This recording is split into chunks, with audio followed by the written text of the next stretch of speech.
Greetings, Northwest Indiana. This is Bob Starkey, host of Region Republicans, a show on WJOB brought to you in part by the Lake County Republican Party. I have a couple quick announcements to make today. I've got a great guest today that I'm really looking forward to getting into. But again, since this is paid for by the Lake County Republican Party, I have some housekeeping measures to take care of. What I would like everybody to think about is the amount of time, energy, effort, and frankly, finances that it takes to get our candidates across the line is pretty intense. And without your support and your funds, it's difficult for a lot of these folks to get all of the very expensive things. Door hangers, yard signs, mailers, all of these things cost a lot. So we've got a handful of fundraisers coming up here in October. We've got a fundraiser at Gelsosimo's in Crown Point for Julie Altoff. State Comptroller Elise Nishala has a fundraiser in St. John.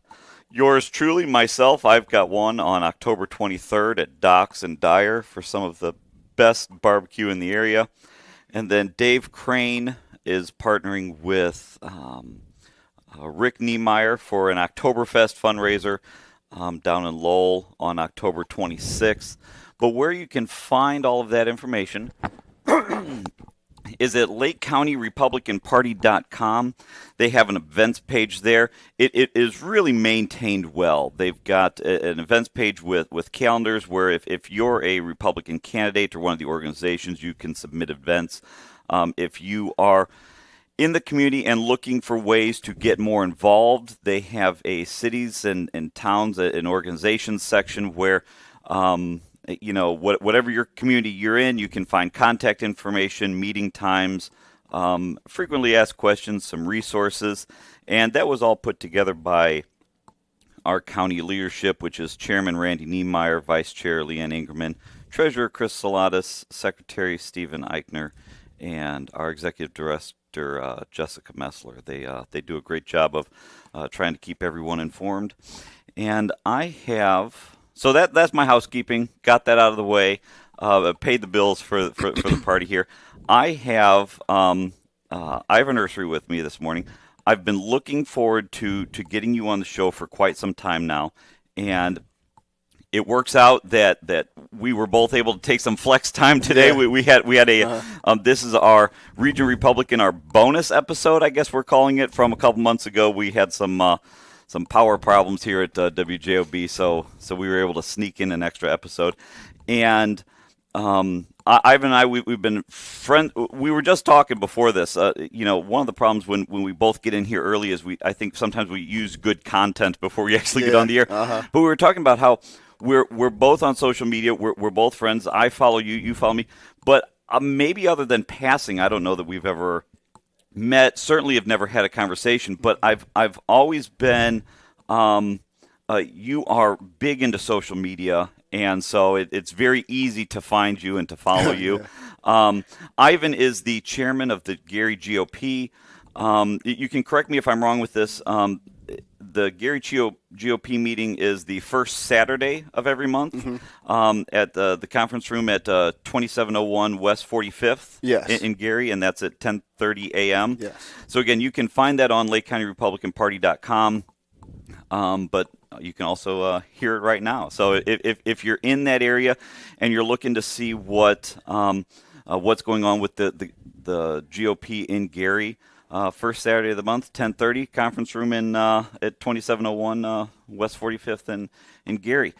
On that note, though, this Saturday we're going to the governmental prayer breakfast. All of us are going to support the governmental prayer breakfast this Saturday because this is at the same time. Right. So, but every other Saturday we will be every other Saturday location. There. Sounds good.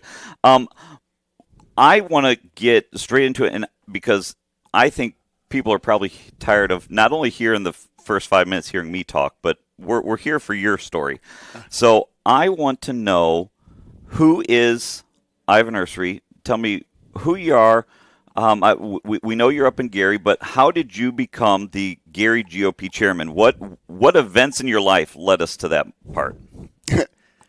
That's I'm gonna give you the condensed version. This is the 4-hour episode of Region Republicans. The condensed version is I was a real smart kid as a child.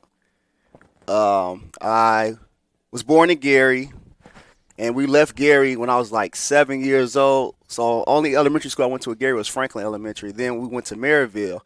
And as a child, I had friends from, Maryville was pretty diverse. It was but still majority white. So I had friends from all backgrounds, white, Mexican. I don't know too many Filipinos, but we had a little, diversity. And as the influx of black students started coming in from Gary as well, I felt, and maybe cultural pressure, I felt like I got to hang with the black kids. So elementary school, I was, just had friends from every group. And then middle school, I said, let me just start, kind of shun my white friends. Nothing they did, but let me hang with the black kids, And so then in middle school, I started hanging with black kids, I was trying to fit in more so. And so I started falling behind in my studies. I really wasn't as motivated for school. And that didn't have nothing to do with my friend group per se. Just had to do with my relationship with my father and not motivated. There's a lot of different factors that played into that. So middle school, then I started getting in a lot of trouble. And then by the time I got to high school, the teachers at elementary school was like, no, when they heard stories about me getting in fights, getting expelled, getting suspended, they're like, it can't be that same Ivan from elementary school. He's the same kid we knew? Yeah, he's such a sweet kid, and he was so smart and all this stuff. So me trying to fit in and me trying to maybe pretty much find my way led me down to getting in a lot of trouble. So by the time I got to high school, my senior year, I did some stuff. Was looking at some jail time by the grace of God. I was on my way to the military. They gave me a whole bunch of community service. And as soon as I was done with that, I said, I'm out of here. You guys won't ever see me again. I'm not getting any more trouble in my life. And I shipped out to the Navy. And so in the Navy, I thought I was changed, but after a boot camp and after I got to the fleet, I started that same stuff started happening again. I started getting to altercations. I was always getting into fights and altercations. I always had to have something to prove. And so I gave my life to the Lord. I tried to talk to this girl at the mall, Filipino girl. She invited me to church. I said, yeah, you come pick me up from base. I'll go to church with you. And so she picked me up from base. And then I walked into the church. And me being from the Midwest, I was like, okay, I see black, white, Hispanic, Asian. I see all these young college kids worshiping the Lord. And I was like, wow, this is amazing. Kind of took me back to when I was a kid when I had friends from every background. And I said, well, we know this is going to be a white pastor because coming from the Midwest, there's no way all these young people are sitting under a black pastor or anything but a white guy. And when the pastor got up, he was black. I was like, whoa, it was a culture shock. So I was like, wow. So my whole concept of not race, I don't even like to say race, ethnicity and ethnic relations kind of changed in that moment. But then I gave my life to Christ that day. First one on the altar, gave my life to Christ.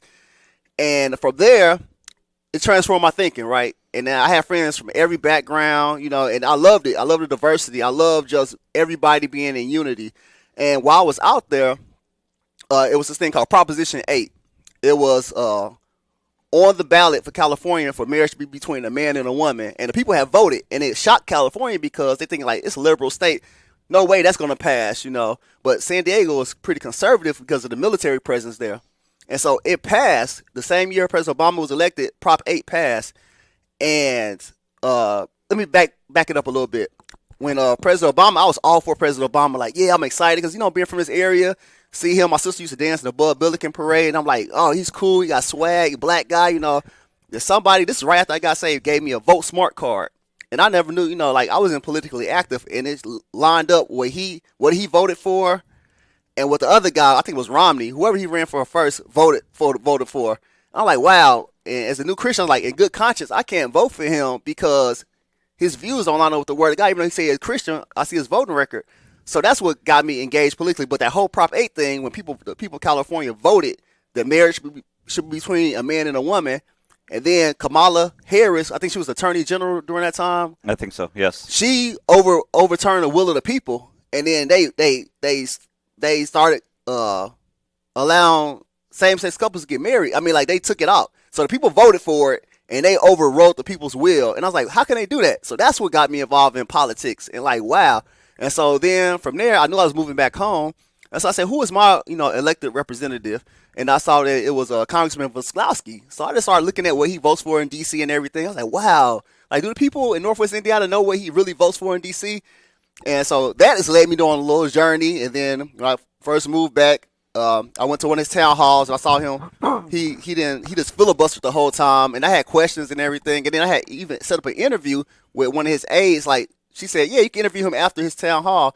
And I guess they didn't like the question that I was giving because they were like, where is he coming from asking these questions? We want to talk about economic stuff. We don't talk about moral stuff or anything dealing with families, anything like that. So and anything that he was voting for at the time. Yeah, he don't want to talk about that. Yeah. Which I understand now, being in politics, you're not trying to, you want to keep the people, which is not good, in the dark with that kind of stuff. You want to talk about what you want to talk about. So anyway, when after his town hall, I said, I'm ready for my interview. She's like, oh no. You didn't have to interview him, so they just played me. And after that, I was like, oh, this is how this game goes. And so it really got me kind of enraged. Like, that's how they do. I'm a constituent. This is how you guys play me. But then my pastor and his wife were saying, just don't focus on that right now. Focus on evangelism and everything like that, because I'm naturally, love to share the gospel and stuff. And so I was focused on that. But then always inside of me, like, I'm keeping up with what's happening politically, nationwide, locally, and everything. And so that's what got me involved pretty much. And then even with our representative, State Senator Earlene Rogers, I had asked her one day about her voting record. She said, you know what, you're the first one really to ask me about these things in my 30, however long she was a state senator. And so that is, let me know that it's a lot of stuff to go on and people are ignorant. And for a lot of the politicians, it's good for them that the people are ignorant, because that works to their benefit. It is a lot of times, especially you talk about asking some of those questions of Pete Voskowski when he was in there. It was we're going to hold this town hall meeting. We're going to talk about what I've decided that we're going to talk about, and some of this other stuff that I vote on. It's a public record, but we're not going to talk about that because as and occasionally both parties fall into this. Mm-hmm. But I'm a Democrat, so I'm just going to vote how the other Democrats vote, and it almost doesn't matter what's going on back home. Exactly. And because of that, we don't need to talk about it because you should just know whatever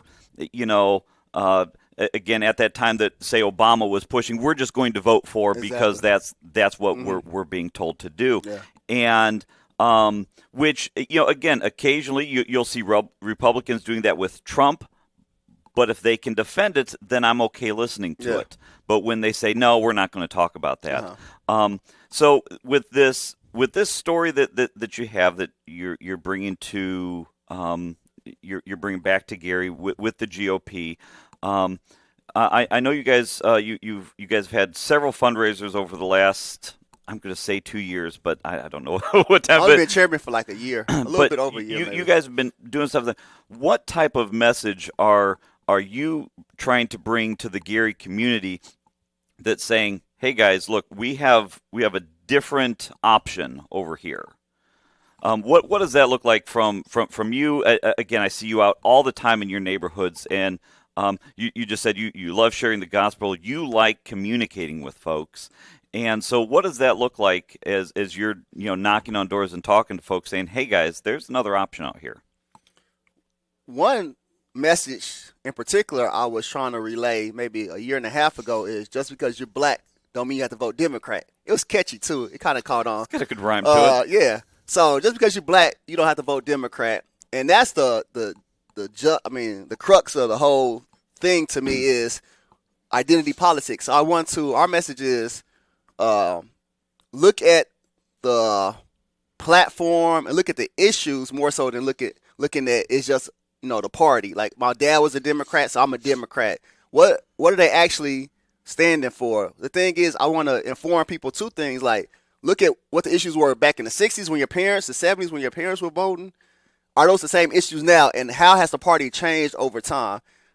Historically, the thing is, I want to inform the black people, especially black people in Gary, is that right after slavery ended during Reconstruction, the first black senators and congressmen were Republicans. We were voting Republican.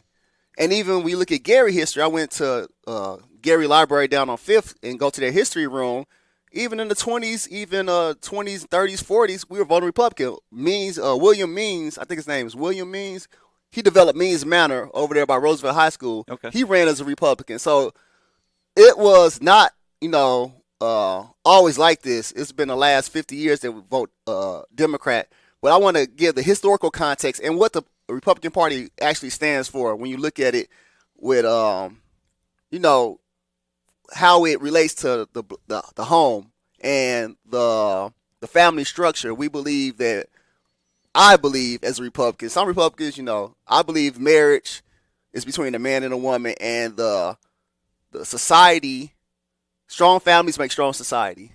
And we have weak families, we have weak society.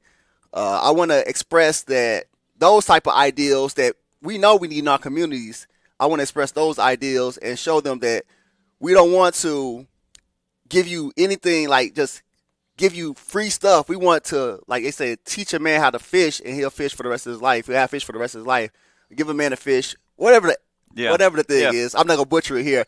But we want to empower the black community in Gary, not just the black community, but I'm focused on the black community, especially the men. I want to empower them and let them know that the government is not our daddy. The government, we don't really need we want small government. And when you have a smaller government and you're self-sufficient, then you prosper.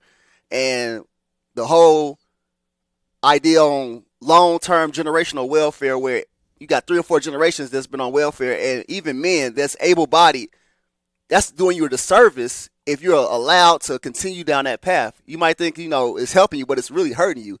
And so all those messages I want to, push and show them how conservative values, we were founded on conservative values. Right after slavery, we want to prove to the white people pretty much, because we know who we were enslaved by. And on that note, it's only 13%. People always talk about, white people this. It's only 13% of white Americans held slaves. So it wasn't even a majority. But after slavery, we want to prove that we were just as good as them. And we are better, even better than them. So we had families. We had our own small businesses. We did things that we should be doing now because we had something to prove. We went to school all night to read, to catch up, because we weren't allowed to read. So all those things are in our lineage, in our heritage, and I want to get back to that self-sufficiency. I want to get back to that independence. I want to get back to that mindset that it's nothing we can't do. It's nobody stopping us. Nobody can stop us from what we need to do. And I even give credit to our mayor now, even though he's a Democrat. I love the job he's doing with Gary, and I see him working across the aisle, working with other people and trying to get things done. And I don't hear too many excuses of what's holding them back from doing things. I might be here and there, which sometimes it's just politics, but I like the fact that he's moving forward and taking like the bull by the horn. So I give him credit, Mayor Melton, credit for that. But just that I can do it. And that's why I like Trump so much, is because to me, he represents like nothing's going to stop me. I'm going to get what I need to get done, and I'm going to say exactly how I want to say it. You're not going to stop me. You're not going to make me get off of the topic I'm speaking about. I just like as a man, I respect him as a man and the way he moves. Not saying he hasn't had his moral challenges and all that stuff, all of us, but as a man, I respect the way he moves and the way he leads. And so the hard thing with Gary is like people want to separate themselves from Trump because it's a bad taste in people's mouths. But I'm just gonna keep it real, I rock with Trump.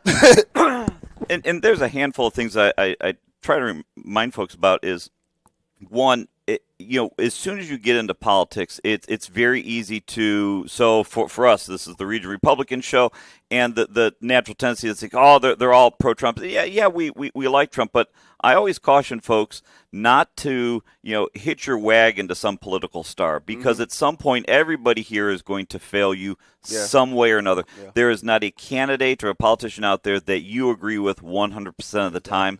And so, I caution folks against that. 2 other things that you had brought up.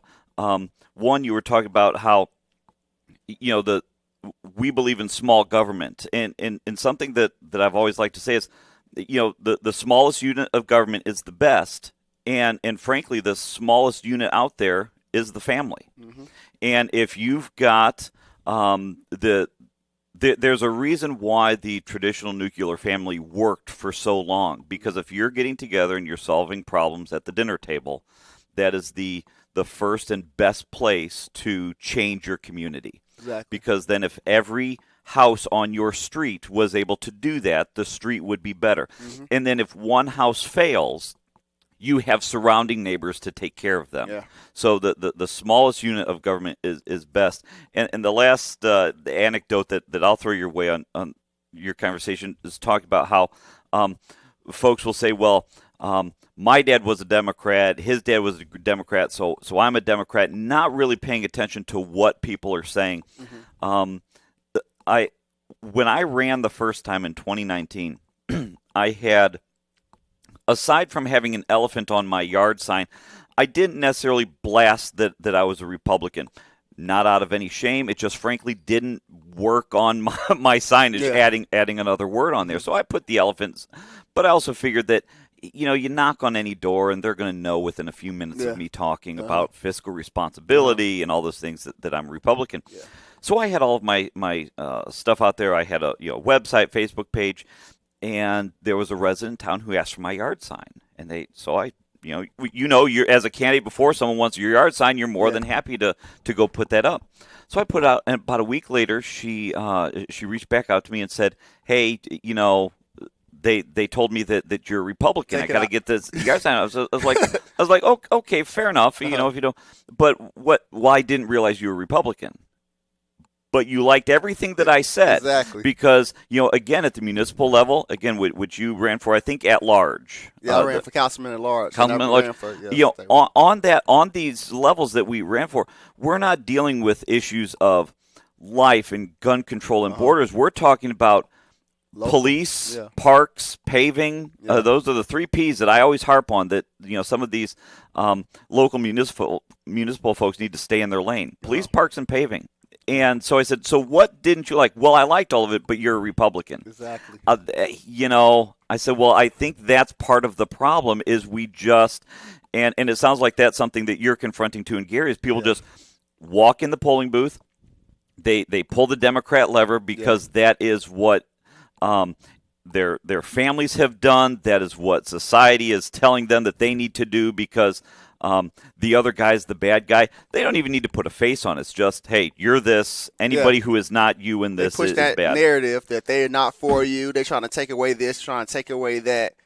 And, they're racist. I mean, that's the same narrative that in press. When I was a kid, I didn't even know about politics. They said, oh, yeah, they're going to put you back in slavery. And that's when I was like 12 years old. So it's the same narrative they try to push. I'm happy that it's kind of, with social media, TikTok, X, and all this stuff, it's kind of dissipate. Like, they don't have a stronghold on the young generation. Even with what happened with Charlie Kirk, people are starting to, because his videos are going viral now, people are starting to listen and hear like, oh, what he was saying, some of the stuff he was saying was right. And, so I'm happy that because of social media, that a lot of that stuff is they don't have such a stronghold. Because and I think that is part of the issue is there's not some mechanism anymore where a party can have an absolute hold on the population.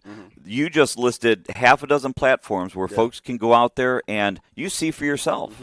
You don't have to say, oh, my name's Ivan. Just trust me. Trump is doing this and he said this. You could say, well, listen for yourself and listen to the whole thing. Don't just listen to a clip. Sound bites. Take 20 minutes and listen to the speech of Trump or Charlie Kirk or Barack Obama or Kamala Harris. Listen to what they have to say and then form your own opinion. There's nothing stronger that you can do for yourself than educate yourself and form your own opinion. We've got about 5 or 6 minutes left in the show. How are you working to change some of that narrative in Gary? Because that has to be, just objectively, that has to be a monumental task to say, I'm going to be the chairman of the Gary GOP, and I'm going to start to change the perception of, hey, you can't vote Republican because of a litany of things. What's it look like in your mind when you're thinking, I'm going to start to change this? Well, people that reach out to me, some of them are closeted conservatives, especially minorities that reach out to me and talk to me. I just say come to our meetings, and I make sure I take a lot of pictures, a lot of video, so they can hear from other people their perspectives on things, and get people out there shelling out their comfort zone to be able to speak on the issues too. So just keep recruiting people. So the more people in Gary see more black people that's conservative, they're like, oh wow, okay, and people they respect as well, that's conservative, or people they respect that they even know are conservative. And so that's one part of it. The other part is just serving the people, just trying to do things to serve the people. And because I'm a giver, I love giving. That's just doing things to help meet needs, and that's how you're gonna win people over, and let them know, why, the reason why. And it's not just because I'm conservative, but it's because I'm a Christian, and that is pretty much the avenue. Being vocal on the issues, but also serving the people and being there. And it's showing the love. I love being around people. I love to run my mouth. I love being, I'm a people person. So just any way I can, just make relationships with people. And then they find out later, and they follow me on social media, they see I'm conservative. They say, let's see what you got to say, because I already built that relationship first. But I did want to say this before, because I know you did. You did. Yeah. You had. I wrote it down, and it's dealing with race relations. But I had it on my heart. I've been wanting to say, and so I'm gonna read it, even though I know it happened to me. But I'm gonna read it so I won't miss anything. Okay, so my grandfather, he harbored resentment toward white people, and understandably so, because as a young boy in Shaw, Mississippi, he witnessed white men lynch a young black teenager. What he saw was seared in his mind, so when he moved north, he brought all that trauma with him. Even though I empathize with my grandfather, I love my grandfather, I empathize when he's gone, passed on, but I understand where he was coming from. My experience with white people has been mostly positive, so I, in good conscience, can't harbor resentment toward them for what my grandfather experienced. When my sister flipped me out of my inner tube in the deep end of the wave pool at Deep River Water Park, it was a little white boy that saved my life. He pulled me out the water. I'm like, I was going up for the last time. I could not get up. He reached his hand down, grabbed me out. He's probably like 10. He's probably like 11. And I was probably like 12. He was younger than me. Okay, so he saved my life. When I graduated Navy boot camp and couldn't get home for Thanksgiving, it was an elderly white couple that took me and a couple other black sailors into their home and cooked us a Thanksgiving meal. When I got to San Diego, it was a white family, shout out to the Aldises, who already had 3 young children of their own that pretty much adopted me and let me hang out and eat dinner with them on Sundays. When I got stuck on a high cliff at Torrey Pines, it was this cliff in San Diego, and I thought it was a shortcut to get down to the water, but when I got to the edge of the cliff, it was a drop. It was nothing but sheetrock, and I couldn't get down, and I couldn't get back up, and I was unstable. Like, I'm gonna die. If I jump, I'll break my neck. An elderly white guy. It was a elderly white man. He helped guide me down safely. So he pretty much saved my life. And so no amount of media propaganda, no amount of social arrest could get me to feel a certain way against white people in general, like as a whole. And I never put any ethnic group into a category. Mexicans, Filipinos, black, white, it's nothing that's going to make me hold resentment or harbor any anger toward people, a group of people, for something that happened in the past. I believe each generation has to take accountability for what that generation has done. I believe the slave generation is gone. Those people, the slave masters, are dead, probably burning in hell, so that generation is done. The next generation is civil rights era, Jim Crow, they're on their way out the door.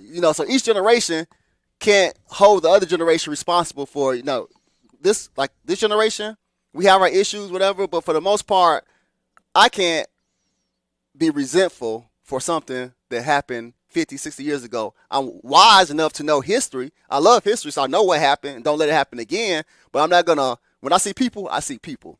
I see your skin color. Of course, it's beautiful. God made all the skin tones, all the amount of melanin or lack of melanin or a little bit of melanin. But I see people, and I always want to know how I can serve people. And I think once we get to that point in society, as Americans, we got Brazil. In Brazil, they're Brazilians. They could be dark as me or light as you. They're Brazilians. That's their national heritage. Once we get to that in America, as Americans, I think we will be able to, as Americans, move forward. I'll consider myself first a Christian, then an American, and then black. That not negate that, I love being black, but that's not the first thing I see. And I think idolatry, sometimes even in the black church, that's idolatry when you put your skin color before God or before the Bible, before Jesus. So I think when we get there and quit idolizing our skin color and quit idolizing other things, and that's for the other side as well, idolizing certain things, I think when we come together as Americans, we can move forward. But if we don't, we're going to be having the same race conversation 60 years from now, and I just want us to move forward, and that's the one thing for the next generation. I want to leave that legacy for the next generation where you can do anything, and no matter the color of your skin, people are not out to get you, and people want you to succeed. And so don't have a little chip on your shoulder. Don't, if somebody from different ethnic groups say something to you, don't automatically get defensive and want to fight. Hear people out, hear when they're actually saying, hear their heart, and not look at it through the lens of race all the time. I want to thank you for taking some time. I know you had to take some time off work. I'm taking some vacation time too. Thanks for coming in. I appreciate that. I've wanted you on the show for a while, and I will certainly have you back on because I think your commentary just adds so much value to certainly the party, your community, and this show. So I want to thank everybody for listening to Region Republicans, paid for by the Lake County Republican Party. You can catch us here. We're winding down on WJOB. You can catch us on YouTube, Apple Podcasts, Spotify, anywhere where you find your podcasts. My name is Bob Starkey, your host, and we will catch you next month. Thank you.